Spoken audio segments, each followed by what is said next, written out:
enya dia wetumi enya mfasodie bia afrimu ena nwumre no nom ne fen ensem we Afia Fosuhemaa ena yesin konya nuanom mienu ye ba bebe ediama wo serpent radio hane achiripo baako no nom ne fa kasebo ena nwumre no nom ne fa kasebo ayede besumu ye nwumako bia da ma na wo mobo ye chidom ye dia seda no bema Yedi aside di hobema oheneyure spices and oheneyure non-dairy powdered milk. Woma obani obema waduane ayedede na afe wado samba. Enunti ena sa wobehwa ye womu ahodo enwoche. Ye wo chicken dia wo ho noodles, jollof rice, fried rice, stew, beef, goat ena shrimp. Na yasanso ewo ne non-dairy powdered milk eno so say ya no po awia enwumra wo kwakwa dampo. Se wo peti papa bi echa na wo pese eyedede dia enya wo de non-dairy powdered milk no kakra bi pitimu a wo kanu mu a eno anu no dedede wo betumi afa ahomai na afa wafra wo mo age wo de 0207 805 398 and 0244 525-908 or Henry Spices or say ye na yedi asede ma wo Henry Spices na ye ka ye tiefo nyina se pen fit fest no eyade se nchekra na se adwumadie eyade se ebaso na we no eye pen radio na fe bompata area youth ministry ene aka ye ho abomu a yede sa apomudin dwumadie yede bramanfo eye 28 March ebusumi ye mu eye afi mu a na se adwumadie no eyade se ebaso we no ye nante na yede atenetene ya pomu na nuane ahodo a yedi yare ahodo a hyehye ye ho no yetimi apropro ni nyina agu na dwumadie ne sanse esi Pent Radio na so ntino ya ye branded t-shirt kra a we no Pent Radio ye logo ni bomu tare eno ntino obetimi aba abeje de we ye 30 cedi da bia meka ne se we no 30 cedi pe no ntide hia ne se waba asoka makion abronsem na waforo waba Pent Radio ya so ye ha na waba abeje de sa so na apese wo so dwumadie yasena obetimi afre 0248863717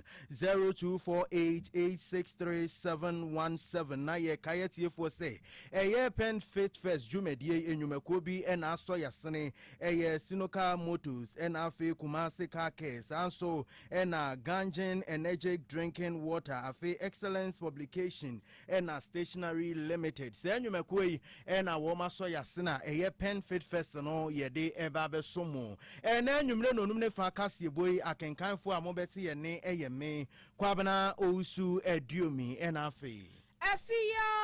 Fosuhemaa Paint Radio kaseboi adwumaku a afa ho ka eye oheneyure spices ene oheneyure non-dairy powdered milk afi kasebo no emu enchiremu nie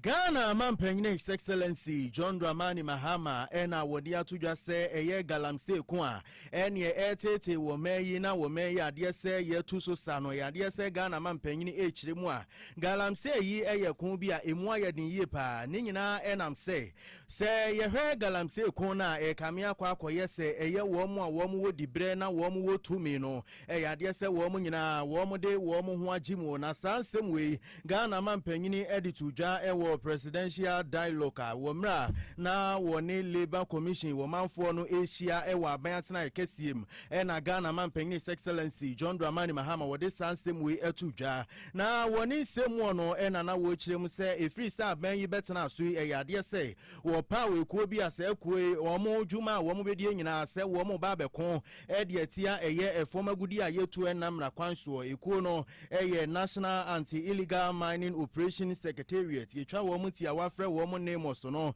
na Ghana Mampanyine se empempi no wo mo dwumadie mu no wo mutimi ekokopie kuro bi mu a yetu galei eye wo mo ye o madwen se wo mo ekọ no makwa akopa mo manfo a wo mo ye galamse ne pa na kuro mu hofo mu ahemfo mebu na wo kuro mu ho na afi wo ma sori eni name so fo wo mo di abo ani enya no nko a eye galamse ya ekosu wo so no de obetimi asini bo so pi na wakase sa galamse ade se politicians fo nyine bi inana ma hemfofo nso wom saa so na wo mu a wo mu wotumi na wo mu wodibre wo memu no wo mu nyina ensa hye saa de we yase eno na mu ama galamse ko no entimi mfa ne ntoma pa emfra no my comrades and friends. Pension system stands at a critical crossroads. Nearly 2 decades after the introduction of the 3-tier pension system, coverage remains limited. Out of an estimated 10 million workers, fewer than 2 million are contributing regularly. Pension assets, my comrades and friends. Illegal mining has eaten into the fabric of our society, and I must say that it is not only a menace to our society, but it has involved a circle of traditional rulers, political party appointees and everything. And so even when one party changes, those who were running some operation who were to one party will go to the next party and say, oh, now that you have come and take over this operation and let's share, and we too will be getting small. This is what we're doing. And so I don't kid myself that we don't have our own people involved. And the work of the NIMOS is not easy. They go to a community and the chiefs, the youth, and everybody come out and resist them. And so I didn't kid myself that we will be able to win that fight overnight. But we cannot relent. We must continue. Na Ghana man penye His Excellency John Dramani Mahama wo wie ne nkasa yemu no na wodi tudwa se eyade se National Anti-Illegal Mining Operation Secretariat yetwa wo mutiawa efre wo mo ne mosufuoi eniema bebre na ya na ekotia wo mo anase akade bebre na wo mo hia se wo mo betimi ede aye wo mo adwuma na wo mo de atu eye galamse kun yase akade a Ghana man penye kase wo mo hia no ebi ene petrol boat ahodo sanso na monitoring equipment ahodoa wo mu betimi edia monitor yensu ano na afenso no eye forest reserves ahodo no na Ghana mampanyini ewie ne nkasa ye no odi tudwa se eno nam so ama mampanyini afenso no asoye hwe sikasem so asoye a ehweba mbo ho nsem so na afe efisem asoye no wo mu nyina eka abom se ne be ya sa ne ma ahodoa eye na mosukoi wo mu hia wo mu betimi di nyina ama wo mu na wo mu di akontia galamsey. Then we're going to put more effort into the Galamsey. One of the problems we have is we don't have patrol boats, especially on our waterways, for NIMOS to continue to patrol the waterways. So in many cases, you see them in local canoes. You know, some have outboard motors, sometimes they are paddling. I mean, Ankobra is 100 and something kilometers. If you enter a canoe, how much of Ankobra can you police? And so with the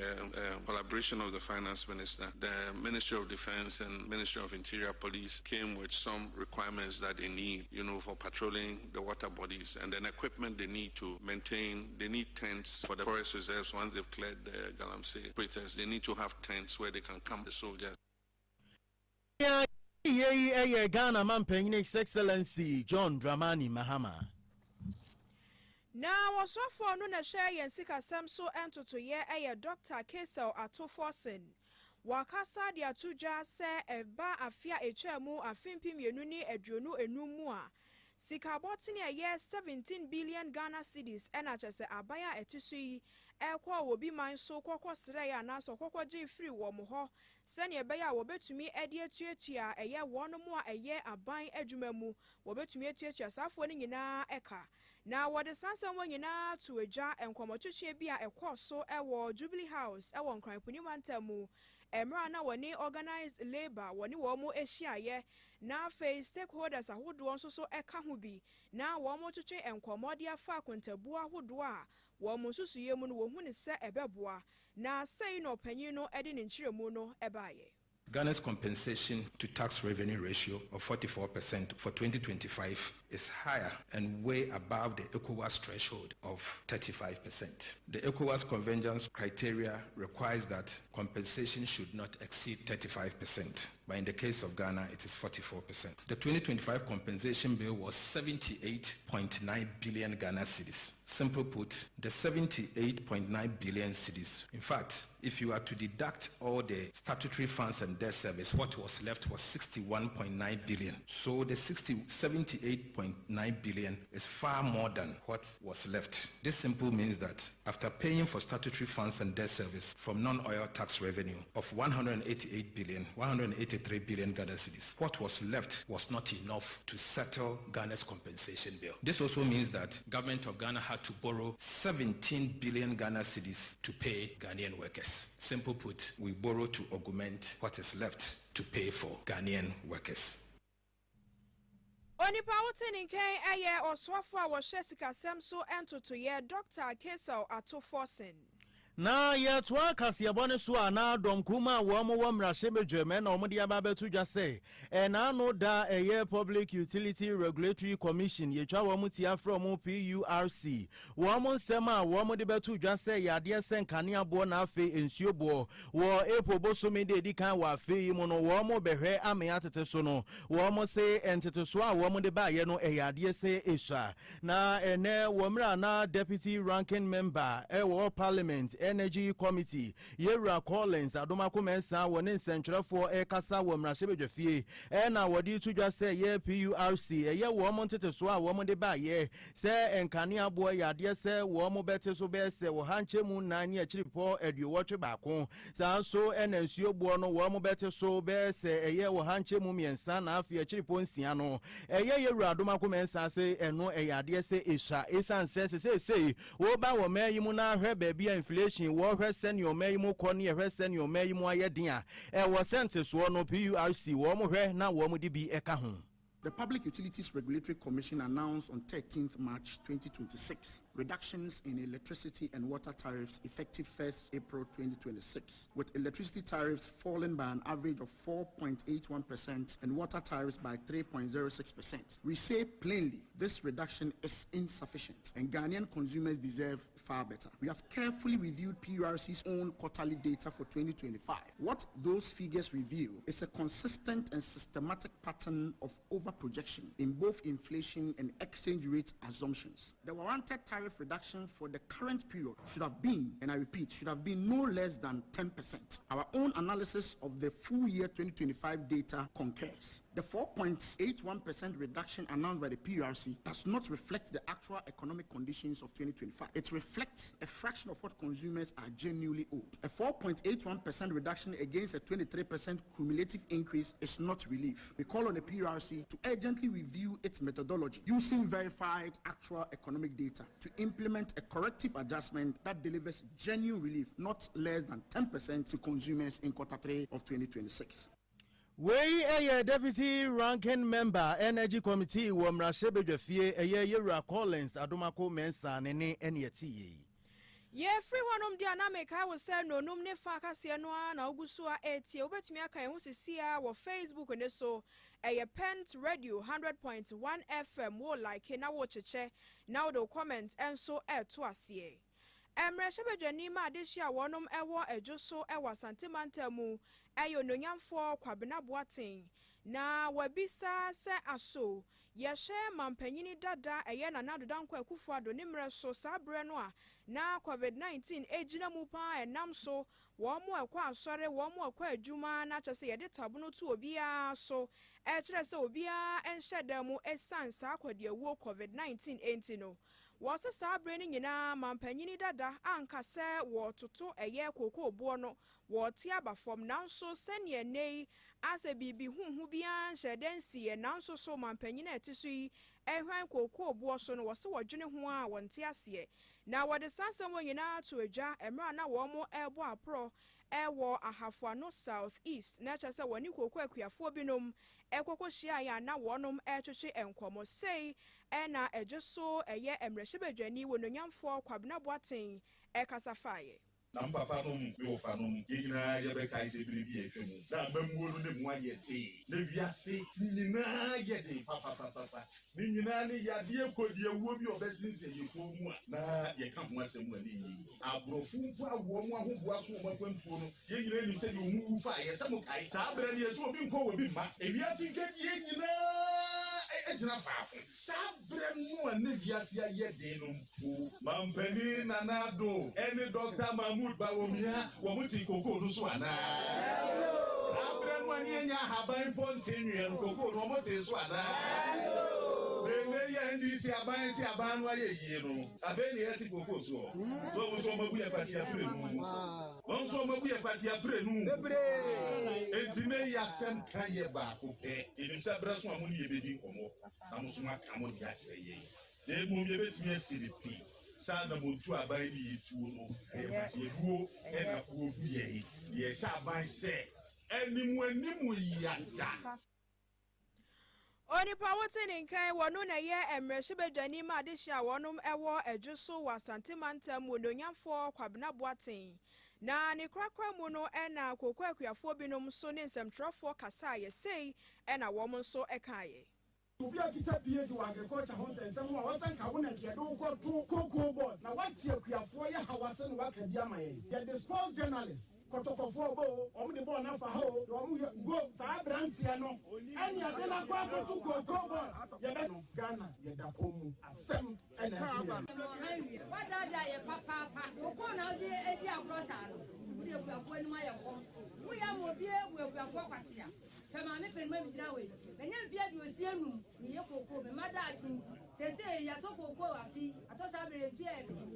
ronya ni mu eti asra mama sana dawro ba ekwan odi anam so no aya ni bresem eti mama fa ye ni agro ye wi ase nchire edi anu odi mekolo no ane di ena wi koko go jase koko foi ya bragu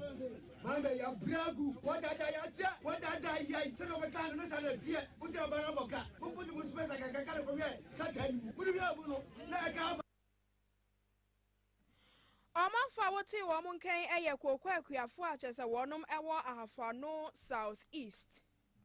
na ye to akase abone so a eye na oba bepie mu ewo man Ghana mu a afia bia wona wo mo pese wo mu wura adikyire mu ono eye na wo mo wo ensohwe bia wo mo kyere na aban agi wo mo tuma wo mo so wo mbe ya kyerkyerefo na sa ensohwe no eye Ghana teacher licensure examination na nka afidie no ewo senka Monday bosume de toso eye March bosume de toso aduonumiensa ewo afi mu na nanka ewo senka kyerkyerefo wo mo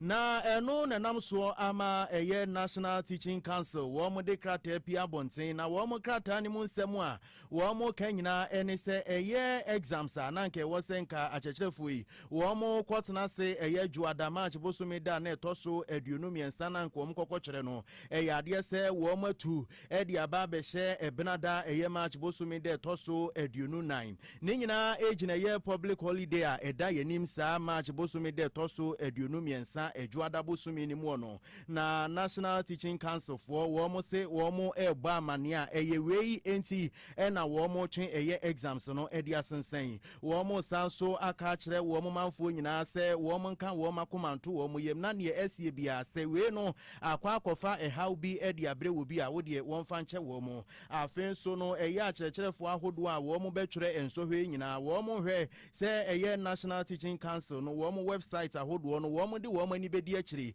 na ensem ahodo e bekoso nyina no wo mo de begu ho sa na National Teaching Council no ese bo amane bie mu se eye juada de no nko a ene ya de se asesa na emom no enka ya aka nyina ne nhyehyeye wo ho dada no eno a ene wo mo de ye adwuma enu nti no wo na wo kwotwere nsohwe wo mo nka wo makoma ento wo mo yem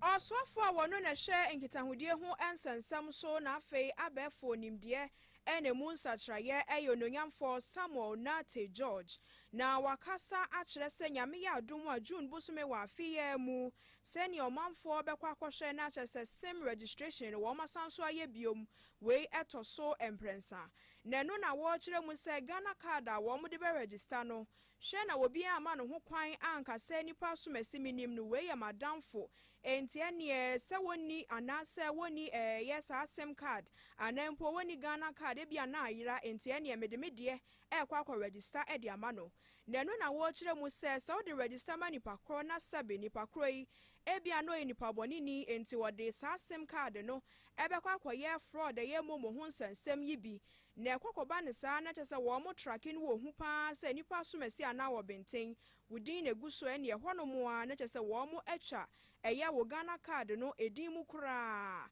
na wo sanso de biom eto so se omafo nyina beje atum se Ghana card ne de emprempren enu na kyese ababe ye bibia ene mpo se wo bekọ banko se wo register se ne etie bia no Ghana card no a ena wodi bedi ujuma enti sa woma ho kwan na obi ede Ghana card kokoye registration na kyese wodi tu na mombone dia na ne ye twemu a wanka sa wobehwe senia wobesifa abobra enti we yensam a wodi to manfo anim se obi an hwe se ne Ghana card no no nko a ede be register na emom won fama obi fufuro bia.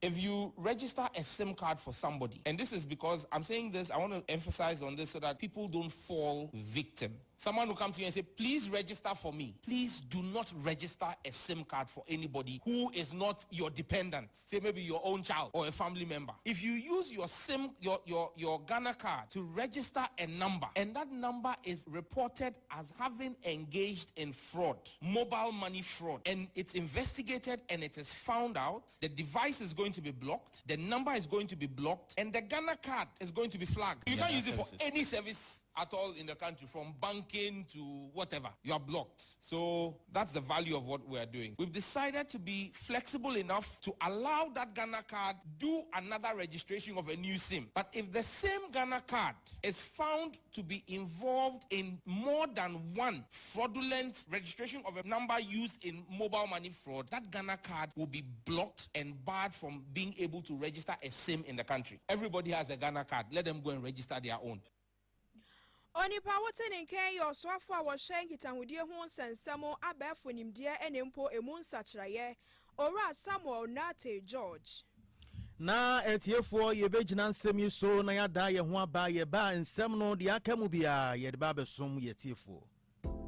midofo a minni ho agro na nsai die waduane ne da no ayesronko anio mura ohinere spices abefi aduane de ayesronko ohinere chicken seasoning se wo toto wo chi ana wo ye akokọ nam ho bibia fakakra som froye no ohinere stew seasoning no be manageta jollof no ohinere jollof seasoning ma no hwam ni odew mu odew fried rice no kra die ohinere fried rice seasoning e ma me fredwa frede aponchin kakra no me do ohinere go seasoning na ye asam na ne se mira ohinere seasoning powder ya woni beef shrimp noodles any de keke ka ho anunsu ede aduane ne hwam ne de no ubedie dibium enti obapa ohinere spices abama yen aduane no aye de efri se ne die ne nso aye de ohinere spices ye e wo dwa hodro mu eto phone for 020 780 5398 and 0244 525908 FDA agi edwadien kratoi atom Yema yetiefo nyina akwa ba ye se kai mu bie mu se wasugusu a wutie Pent Radio enwumre no nom ne fa kase bo ewo Pent 100.1 so afe yento ansem ne so na yeto ansem ne so ana ye de ani kire mu ewo intensere a eno no ewo atwoma nwo bieja north mensinim wasante mantemu na wokokopie mu ho a ene ye se na no da eyade se mrante kwa mienu a wo mo de wo mo adwuma a wo mo ya eye alumi ya zo ibi wo mo sasa na dia hodo na ne omo de akọ magazine no makwa akọwi no mo so anya bibia di no wokopie mu ewo ntrense a ye se wo manfo wo ho abrindam wo mo pa amamrante mienu nyina se si aye kasai wo mo nyina wo mato ananom ewo ensiedo na ni nyina ene se wo manfo ahodo a wo mo wo entensere wo mo ba amane na wo mo kire wo mo nsemu a wo mo se wo mo susu se sa amrante mienu a se wo mo afri mu eye Alhassan ena afi na gului eya de se wo mo ba mantem ho senka wo mo ba besesa eye nade bi na so ekowi akire no abofra ena wa mienu wo mo ye wo ma adwen se wo mo ba bewie no nam so ema eye temamufo a wo mo so wo mo won tensere wo mo hu ya nam so ma wo mo kodi emrante mienu brindambrada ma se si aye kase wo mo mienu wo ma to nanom won si adui na wasansemu no ena Unity Committee Vice Chairperson ema wo manfo wo entensere eye Sarama to Zakaria wodi atudwa se sa de na esi ye ne de nya de se wo soso kora na waka kira police for say wo mo nya hwehwemu frenchim emfanfa sa asem no mewo rodi adankwa me ewoni se ana menya akọ se bibia si mikurum ha eti na menim se bia entokwa bi keke ti mesa na me ayewa frasenti mesa yi mani kakra me ye na omo san frame bi na se nipa be na ya frame me kunso woni fie ti ho na me frame me kunso de na wo fie na o so wono so ni fie to onima da kora wo fie na mesa ye nti me sa frame me frame me ono wo frame no se de asema ana wo kase ewuo bi koso wo ye ha na me se ne ma me frame station eya abuakwa nti me frame station abuakwa se ye sisi na esi batimi ni fie ti me so me fie adankwa ameba nti me ni omu nyina ebehia timba na ese enkwala mienu ewo me fie na mbusa ne ni afi kakra nse adan na o se papa bi na achi ni nua hye botom epam wo no so opuye mienu nam se na omo won na nso woni onim baabi omo wo na wono wotiatia mu no na yede ne ba me fi nam so okay nso na minim awofo no timitiri sikopa awofo no na me de akola na ye den e ma wo mo na ene police fo ni nyina ne police mpanyimfo ni nyina bihia na se e fight se body ne bede nya baabi pa ye de akwa ansana ya hwede wa akire. Na eni ayeti ye Unity Committee Vice Chairperson Emo Manfua ewo intensere eye Ra Salamatu Zakaria. Na wakasewie ya sepe ena afenso no ye Scrap Dealers Association. Womo sisa alumi ya zwe womo nkabumuku a eno no wa santemantemu womo ba no dafo eye Alhaji Abdullahi enwo se saade na esi ye ewo intensere krom na nya de se etwa ye kura na womo so no womo ka kira police force womo nye hwemu French men fanfa sa asem ne ho na eno na yewura Alhaji Abdullahi wo ba mane sese sa amrante kwa ne mienu yade se ye de wo mamu akwa akogu eye mo kira ye autopsy afenso na police for edi juma fa asem ne ho. Say scrap jumano ye ni ade bi na friend say like ade we na garden say okoto scraps onu do pia onim say okoto scraps enem say nipa boni for so kan eye le wudi samo ye jumano omuni womuntimi identify mo we mu na scrap dealers we mu nye scrap dealers obi timi ko for bidia different person betuma no mu di attack na ye ade attack no enem say omo aka chom say scraps for na be ye enyo no okura no mu di abane so these days ye ID card ye pese ye identify the ye scraps ye di identification card ama scrap dealer bia ukobush na odi card na ayere asan ko obi anhu una monim say we scrap dealer omo kan adan ye wo fie na omo bae say boys bia ko omo ko pen scraps no omo ko kumo mo ruma ye jichi bae e bae no ye sheda hu asam na nimsu na se e ba sa no da bia ye ba kum ye ni pansa ma yem frɛ journalist for na dia ya samba ye de aba mom e bia omo su wo mbo ewo ye adwuma no omudi mbo an beboy na ehun ko na e ba fa so ayede adwuma no ekoso ye police one day ye pe justice na eye president ema eye womu a womu sisa alumi ya zo ibi mechire Scrap Dealers Association a womu wo asante mantemu eye Alhaji Abdullahi wo kasewie ya nanu si ya pe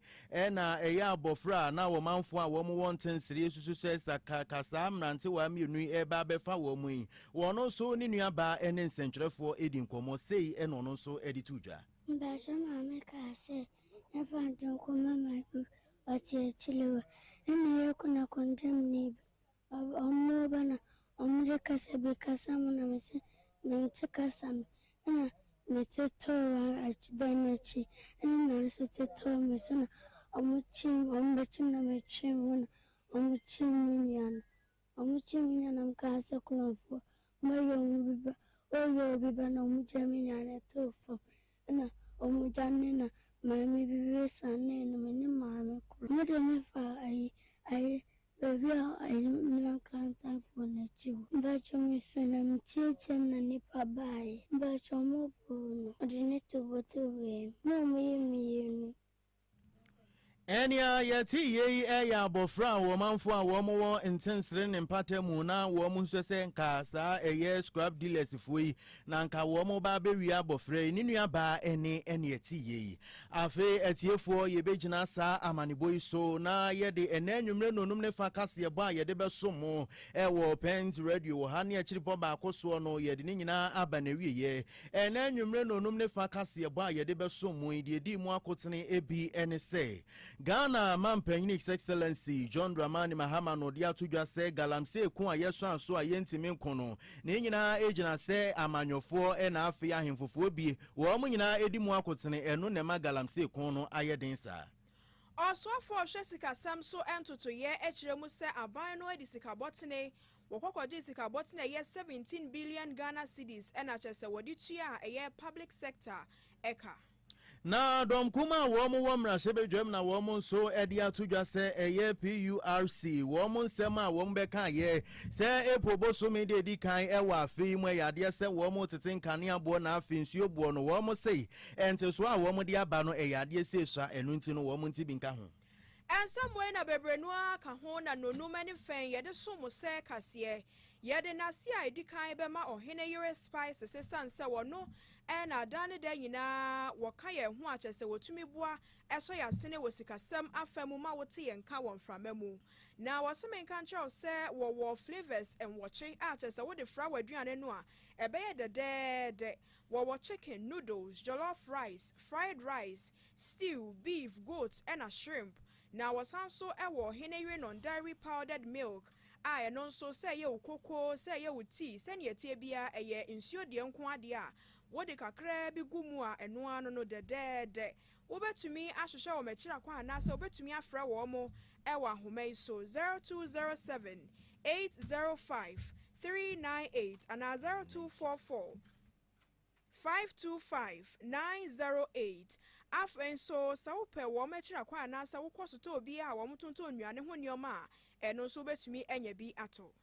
Na yedi aseda ama wahine yere spices no na yegusu a ka yetiefo se pen fit fest no yade se baso den ye march bosumi de ya yewumu ni de toso aduonu nwotwe 28th of March 2026 na dwumade we no ye Pent Radio na afi Bompata Area Youth Ministry na aka wo monto mesi ani a yede apomuden atenetene dwumade yede eba besom omanfo dwumade ni nyina yade se yebefiti nanti ni nyina ase ewo Baba Yara Sports Stadium main entrance hwa na yedi nyina akwa wie mu ewo the Church of Pentecost MK Yeboa Memorial Temple premises a eno no wo asafo na esan se dwumade ye Pent Radio NC na so na ye Pent Radio ye dwumade nti no ya ye branded t-shirt kora a branded t-shirt ise wo pebia 30 Ghana pe ne ewu hia ene se wo beba asokwa ye Makiona Bronson kesiem na waba beje wodie na dwumade se wo pepa ye se wo beso yasene a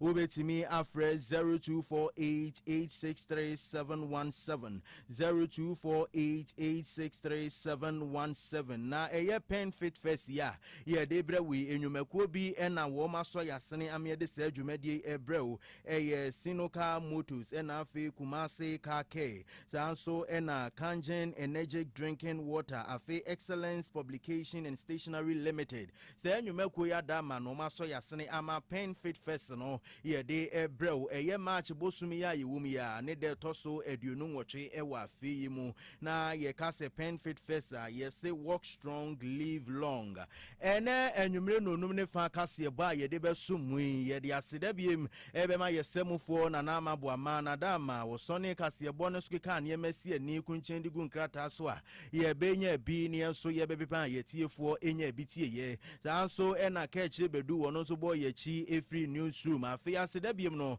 enko enfama brother Justice na dama wo tena mfidie na chi wo de akwa abefo ntenten mfidie no so ma wonya ye bi hwe ye nya ye bi tie ye sanso ena na amaboama na dama no bobo ne no edema ye tiefo so enya bi tie ye ena nwumre no num ne fa kase boy akenkanfo amote ye ne eyeme Kwabena Owusu Aduomi ena afi Afia Fosuhemaa yeda asesa oje bretie nyame ya adomu a wochina enso yeda foforo ye behia me dofo